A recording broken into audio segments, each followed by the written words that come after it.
That's the entrance to what will be our Olympic site, the Olympic Stadium, the Olympic Village, the Aquatic Centre and so on. Ours is going to be a bit different from the Chinese. It's a lot more compact. Apparently, more than half the events are going to be within 15 minutes of this site, so it's quite different from the Chinese, which was much more spread around the country.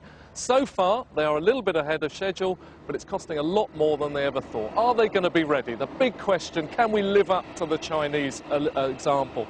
Emma Simpson's been looking at that. It's hard to believe in less than 4 years' time, London's going to be staging an opening Olympic ceremony of its own, here in the east of the capital. The race is now on to turn 500 acres of urban wasteland into a world-class sporting site. Here in this corner, the 80,000-seater Olympic Stadium is slowly taking shape. All this comes at a price. The costs have already climbed to more than £9 billion, a figure 4 times the original estimate. The key questions now, can these games be delivered on time and on budget?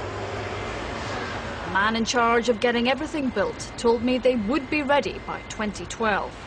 The last 2 years have been clearing the site, moving businesses off the site, demolishing 200 buildings, and we're now, as I say, starting the big build. 3 months ahead on the stadium, 2 months ahead with the start of the Aquatic Centre, contract placed for the velodrome.